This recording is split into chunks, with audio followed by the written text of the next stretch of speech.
Hello again everyone. I've been tagged by Ads and Zoe from the Herman Hits The Road YouTube channel for this hashtag vanlifetagchallenge video thingy.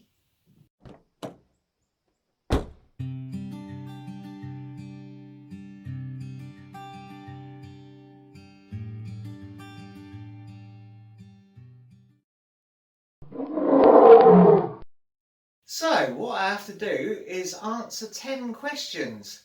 So let's get straight into it with the first question. Well, that's a nice easy question to start off with. This van is an Eldis AutoQuest 270 and it's built onto a Citroen C25 chassis and cab. It's 1990 registered, so it's G registration, which is a shade over 30 years old. It has the 2.5 naturally aspirated diesel engine, and of course it's pretty much the same as the Talbot Express. It's all that sort of Seville chassis and body type van. So it's effectively a Mark 1 if you're thinking in Talbot Express terms. Well, of course, this is a bit of a funny one. Obviously, our van was built in a factory somewhere back in 1990. I've no idea how long it would have taken to assemble. Probably not very long, really, once you get things going on a production line, from delivery of the chassis through to wheeling this out the other end somewhere. So I'm going to answer that question really in the sense of how long did it take us to decide and choose the van that we eventually bought, this one. It all came about really because I had some redundancy money from a job that finished, and Nikki had been rather unwell. She'd had some cancer treatment. So once that was finished, I said, well, I've got a little pot of money, what shall we do with it? And there were a couple of options. She suggested she might like to go on a cruise, and she also mentioned that she'd always fancied having a motorhome. And we decided that obviously a cruise would be over and done with, the money would be spent and gone, but a motorhome would hopefully last us for some time. We could get many trips out of it. So that is in fact what we did. Now, from making that decision to actually coming home with a motorhome, it's probably a period of about a couple of weeks. I have bought quite a few second-hand vehicles in my time, and I would always say to anyone, you know, be very careful, get things really checked out thoroughly, look them over. Any slight suspicion you have that something's wrong, just walk away, because it inevitably will be, and any little inkling in your head will turn out to be a very real problem. So of course I took all my advice and I rung up about the first van that looked vaguely suitable, drove up to see it, bought it straight away. What an idiot, eh? But there you go. Never take your own advice, I think, is probably a good way to really stuff things up. Having said that, it's actually turned out okay. Wow, this is a really difficult one. Had to think quite a bit about this. I've had a look at all the different videos we've done and the places we've stayed, and yeah, really I've enjoyed all of them without exception, to be honest. I have to say probably the best place we stayed, the place I really enjoyed the most, is the Bracelands site at the Forest of Dean. I know Ads and Zoe were less than impressed with that on one of their visits, but for us it's the only site I think that we've been to twice, so that probably speaks for itself a little bit. It's in a fantastic setting. I love the Forest of Dean. It's got everything there really that I enjoy. It's got the forest itself. It is close to a mining area. You can do some underground stuff there. There's lots of cycle trails. You can cycle, you can walk. The site itself is quite spread out. I know, like Ads Zoe says, it can get busy in the school holidays, and in fact we visited in the school holidays, but we didn't find any problems really in that respect. The staff were very good, and yeah, we had an absolutely great time. And because we're often not that keen on shifting the motorhome once it gets on site, we do like to tour around, but not a great one for moving the van off the pitch, going out in it and coming back again. This is why we take the electric bikes with us, and you're pretty close to everything there. You don't really have to drive to anywhere. There's loads to see in the immediate area and do. So I would say that is my favourite place to stay so far.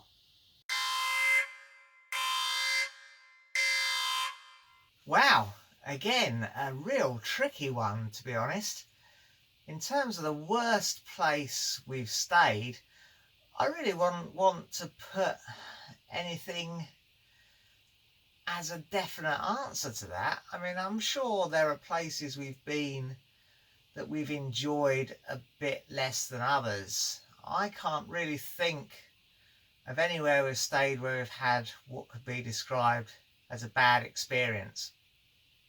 I think what I'm going to say for this is probably the worst place that we haven't stayed, and that would probably be a site that I tried to book for one of our very early trips. Nikki had a conference to attend up in Sheffield, and I booked, I think it might have been a Camping and Caravanning Club CS, and the conference on the Saturday, so we had to really leave on the Friday night, but I couldn't get the day off work, so we wanted to travel up.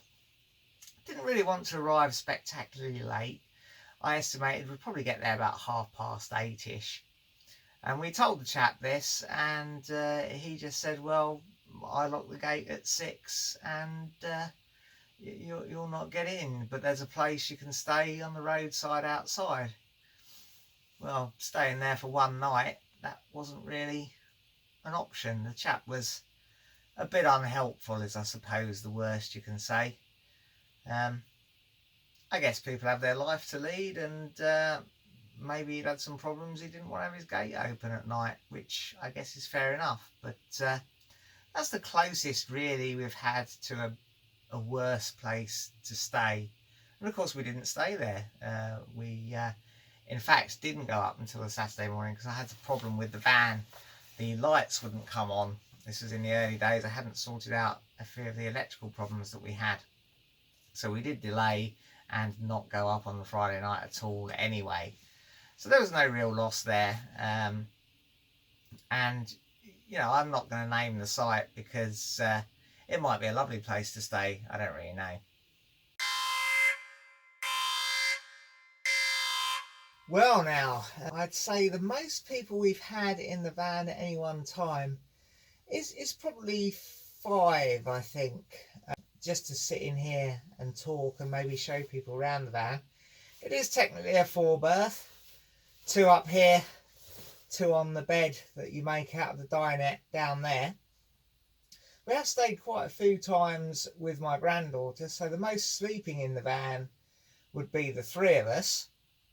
We have had one holiday when we stayed up at Knotlow Farm in Derbyshire, and my niece from Texas stayed with us, and she slept in a little tent outside, so I guess that doesn't really count unless you count the encampment as a whole. But in the van, 3 to sleep, 5 to sit and chat, I'd say. Disasters. Well, I reckon probably the worst experience or worst possible mishap we've had would be on our very first trip. We hadn't had the van long and we headed up to the Lake District. Of course, all the good advice is to have a trip close to home, really, on your first trip and not too demanding. So what we did was we drove 400 miles to the Lake District and back. And we only had a car battery, a very small car battery on the van that the fella who sold it to us put on there just to get it started. Didn't bother replacing that. We hadn't really checked anything, we just jumped in it and went. I thought I'd try the gas water heater, very bad idea. Always get your gas stuff properly checked out by an expert before you try it. So that resulted in some flames and some smoke shooting out the side of the van.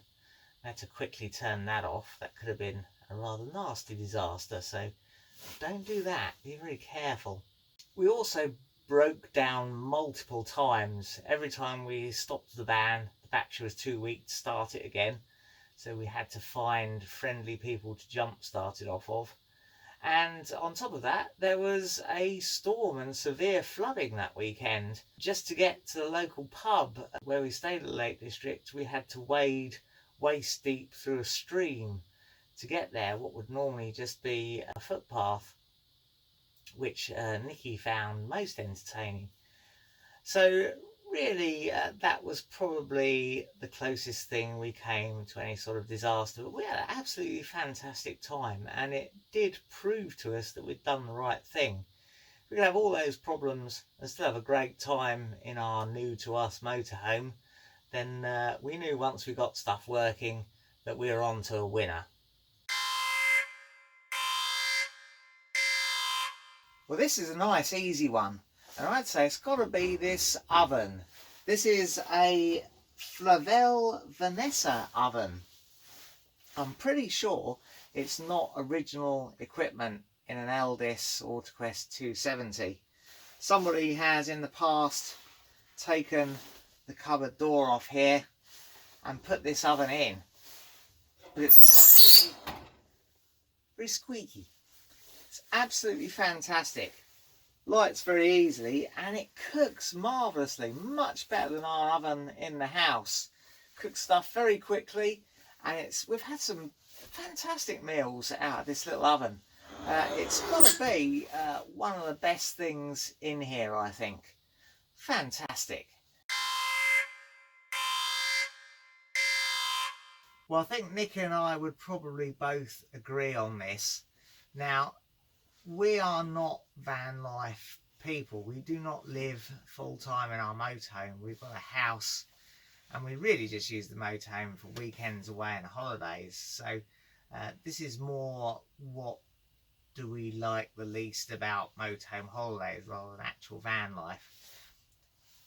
It is something we've definitely spoken about, living full-time in a motorhome. There are various reasons why we haven't, and I might make a video about that at some point. It's not something we've written off entirely though, so you never know. And I think if we did live full-time, this would be something we definitely have to address, and it is making up the bed here. Now, obviously, we could sleep in the overcab. Nikki would hate that. She would not like to go in the overcab. She did once have a bit of a go at trying to lay up there, and she didn't really even make it to laying up there just to try it. It is quite claustrophobic. I sleep up there if I'm away in the van on my own, and I quite like it. It's not too bad for me, and of course Mia sleeps up there. She quite likes it as well. But when it's the two of us, which is most of the time, we make up this bed here out of the dinette, and it's a little bit of a rigmarole. You have to slide these bits out, and there's some cushions up there you bring down, and everything switches round and stuff. And Nikki doesn't like to sleep in a sleeping bag, so we make it up like a proper bed with sheets and quilts and pillows and stuff. And it is a bit of a palaver. And there's always a little bit of, you know, what time do we do it?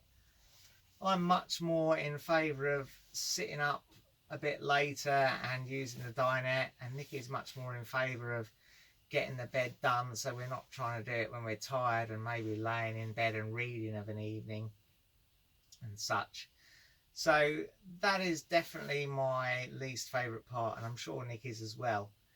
Now, if we were to get some money and go for a bigger motorhome, we would definitely look at one with a fixed bed. There are arguments against that, obviously.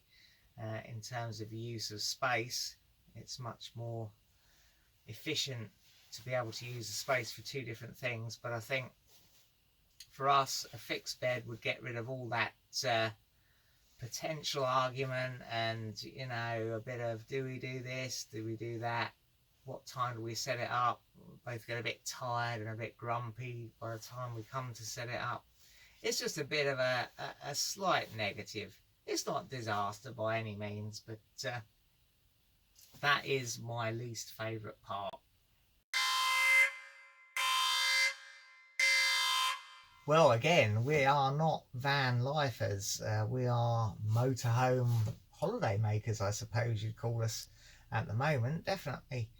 But our favourite part of just being able to have a van that you can sleep in and travel around in that sort of wider sense, is definitely the fact that you can change plans very easily.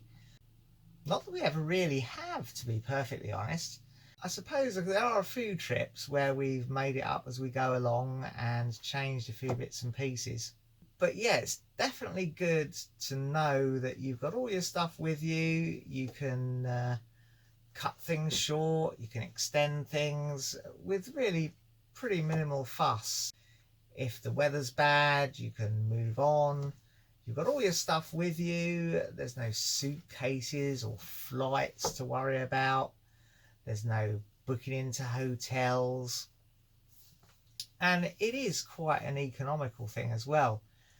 Really, I think the ultimate favourite thing is just the fact that having the motorhome allows us to have more trips away and more holidays. If we didn't have it, we'd have to either camp. We did used to camp before in tents, but the season for that, unless you're prepared to be pretty hardy, of course, is much shorter. You are limited to the summer months. We use this all year round. Or you have to spend a lot of money on foreign travel or staying in hotels, guest houses and such, which is all very pleasant, but you can do it a lot less on the same money. I know some people will say, well, the commercial sites do cost quite a bit and you could probably stay in a bed and breakfast for not much more. But we do tend to stay quite a lot on CLs, and although there is a similar thing going on there that they do charge a little bit more than they used 2 years ago, there are still the basic ones out there. We've stayed on some ones that literally have just a tap and maybe a manhole to dump your toilet waste down, and that's perfectly fine. We don't have a shower set up yet in the van. We do have the capability for it. It had a shower at one point. I do need to get that sorted out so we can have a bit of a shower in the van if we need to.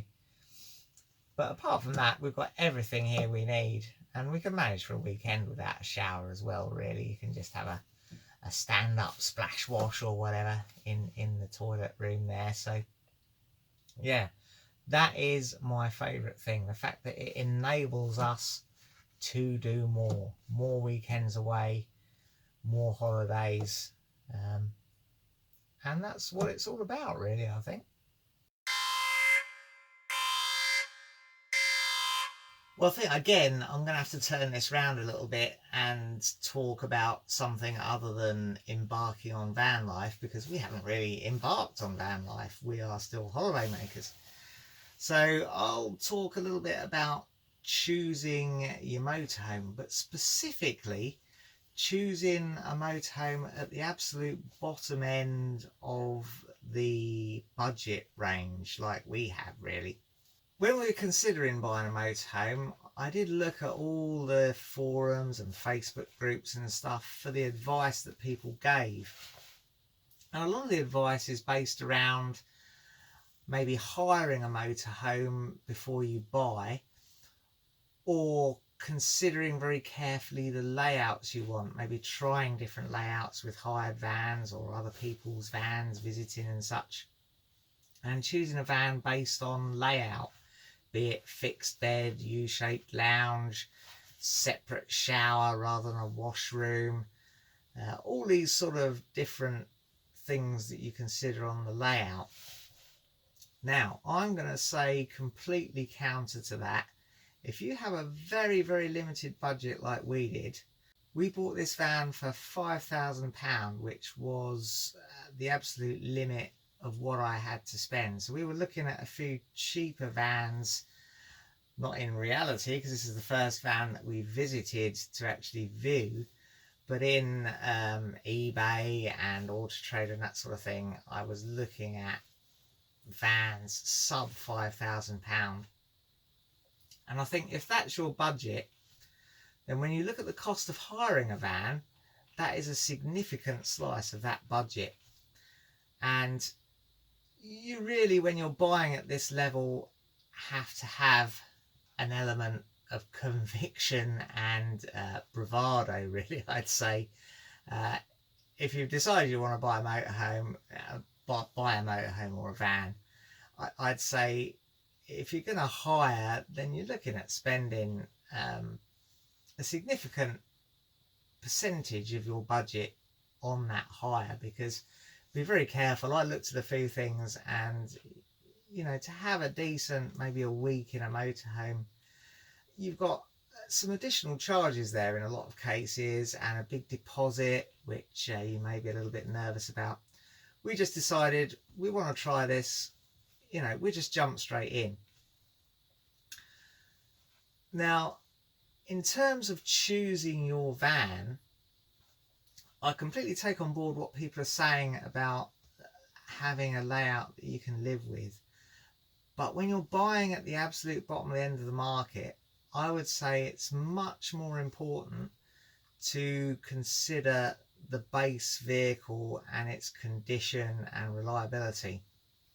One of the things that convinced me to buy this van is that the MOT history online, it had never failed an MOT and never had an advisory. You could be a bit cynical about that. Maybe the fellow that owned it knew the chap at the garage and they did some pre-MOT work, inspections and such like, so that they knew it would get through.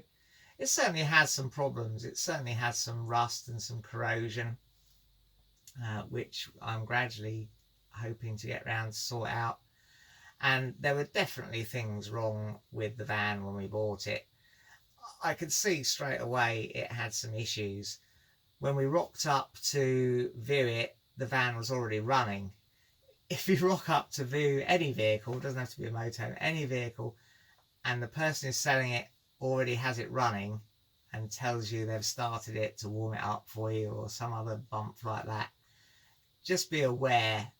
Don't necessarily walk away and not buying it, because you know you're buying a vehicle with problems when you're buying at this price range. But just be aware that that is a danger sign, and indeed it was. I mean, when I actually went up the day after with the money and came back with this van, I stopped a few miles down the road to put some diesel in it, and I couldn't start it again.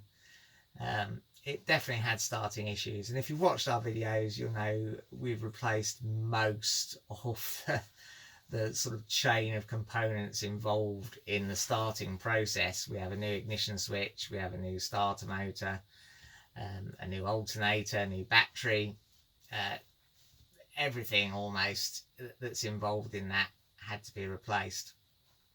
You know, the chap, I don't want to say he was a rogue in any way. I think if you're selling an old vehicle, then, you know, you're selling an old vehicle. People need to be aware that anything you're told, you take with a pinch of salt. He did actually point out to us the leak on the water tank, but he definitely painted it in a much better light than it was. The water tank just didn't have a bottom to it at all once you started pouring and poking it.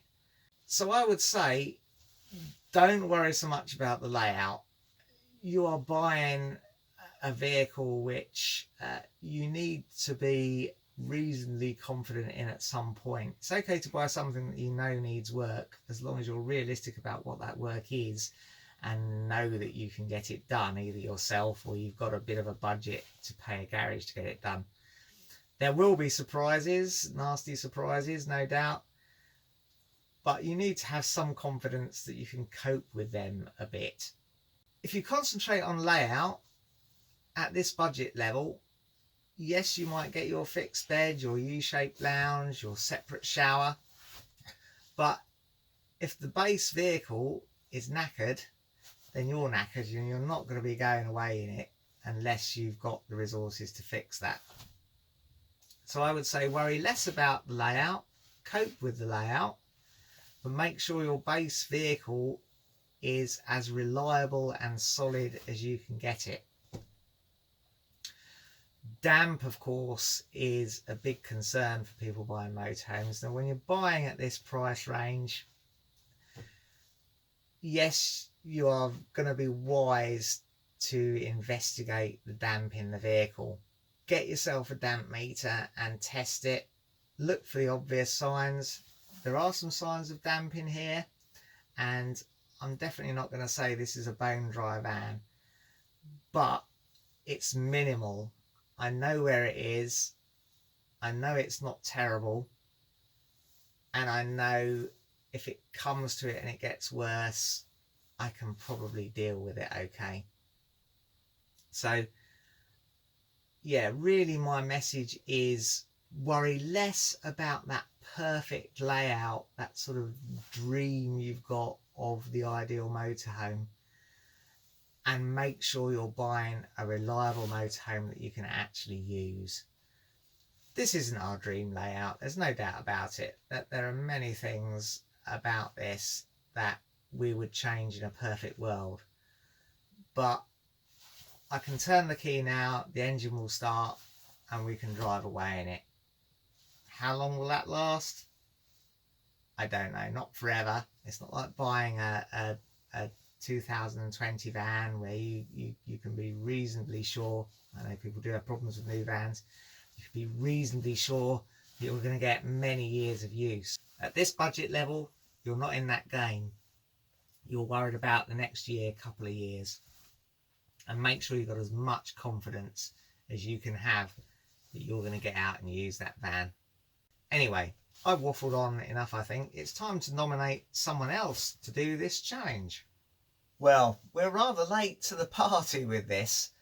An awful lot of channels have already done this challenge, so I'm going to nominate Paul Glover of the Talbot Express Owners Club. And if you've got a Talbot Express or a similar Seville-bodied van, Citroen C25, Peugeot J5, all that same group of vans, then his channel really is a must watch. He's got a Talbot Express van which had some damp issues, and his videos take you through resolving all those damp issues and rebuilding many elements of the van. And it's really an invaluable channel if you have bought a van where the habitation area needs some work. So definitely check him out. And yes, Paul, I'll nominate you to do this challenge and answer those questions, and I'll be very interested to see what you've got to say on that. Well, that's all for now. If you enjoyed it, press like, subscribe if you want to see some more, and ring the bell to be notified when we upload something new.